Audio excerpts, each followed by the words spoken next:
কথা হচ্ছে শুভ সকাল সবাইকে। সকাল সকাল হচ্ছে আমি জমিতে চলে আসছি। কথা হচ্ছে সকালের এটা সৌন্দর্য আর কি।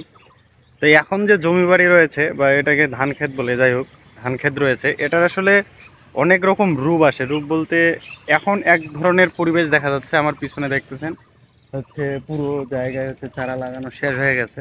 হুম। এবং এটার এখনকার রূপ একটা আলাদা। এবং এরপরে একটা স্টেজ আসবে যখন গামর হবে, তখন একটা সবুজে সবুজ, একদম পুরোটাই সবুজ হয়ে থাকবে এক লেভেল। এবং তারপরে যখন পাকবে তখন সোনালি, মানে তিন চার ধরনের হচ্ছে রূপ আসে এই প্রকৃতির, মানে এই যে জমি বাড়ির আর কি। তো এই বিষয়গুলো আমি এক এক করে দেখাবো। তো কথা হচ্ছে সকালে আসলে আমাদের এলাকার আমার কাকা এবং জেঠো ওইদিকে দেখতে পাচ্ছি আছে, আসলে ওনারা কি করতেছে এবং জেঠো কতটুকু জমি গাড়লো এই বিষয়টা নিয়ে হচ্ছে আমি তাদেরকে কিছু প্রশ্ন করবো। আসলে দেখি ওনারা কি বলে, কতটুকু জমি গাড়লো। এবং আমার কাকা হচ্ছে আলু, মেবি আলু তুলতেছে। যাই, আলু আলু সবজির বাগানে এখন যাই। আমার জেঠোর সাথে দেখা হয়ে গেল। জেঠো, হুম। এবার কতটুকু জমি লাগাইছি? এ অল্প ৩ বিঘা ৩ কাঠা। 3 বিঘার মতন। হ্যাঁ। কি ধান এলা? এগুলা আছে বগুড়া সম্পা, ইন্ডিয়ান সম্পা, মিনিকেট। মিনিকেট। আচ্ছা, কথা হচ্ছে যে এই যে জমি গাড়ার আগে কি সার টার দেওয়া হয়েছে? সার দেয়নি, মানে ৮, ১০, ১২ দিনের মধ্যে সার মারবো আর কি। মারবেন কি কি গাড়া মারবেন এলা? এগুলা ফসফেট, পটাশ, ইউরিয়া, ড্যাপ, আচ্ছা আচ্ছা। জিপসার এইগুলোই দেবো আর কি আপাতত। তো এখন হচ্ছে সকাল সকাল জমিতে এসে কি দেখা যাচ্ছে এগুলা? দেখা যাচ্ছে যে মোটামুটি ভালোই, কোয়ালিফিকেশন ভালোই দেখা যাচ্ছে, বেশ এটা পর্যায়ে ভালো এই আছে। যে এই চারাটা কতদিন হচ্ছে লাগার? এই আট আট ৮ দিন ৬ দিন হলো। 8-6 দিন। ঘাস মারা বীজ দিছেন? ঘাস মারা দিছি, দেওয়ার ৩ দিন হলো। কি এটা বিষের নাম কি? মিমপ্যাস। মিনপ্যাস।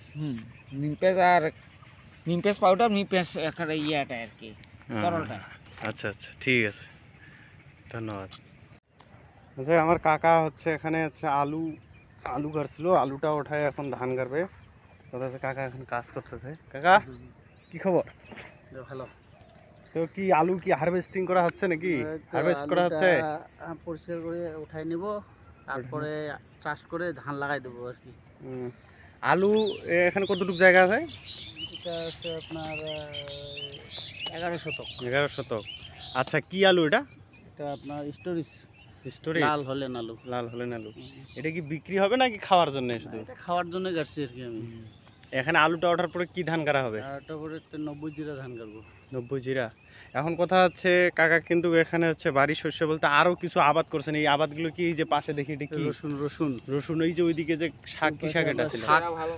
শাক পাতারি ছিল না? কি শাক এটা ছিল? লাফা শাক, ধনিয়া শাক, তারপরে টমেটো আছে, আবার বেগুনের গাছ আছে, বেগুন লাগাইছি।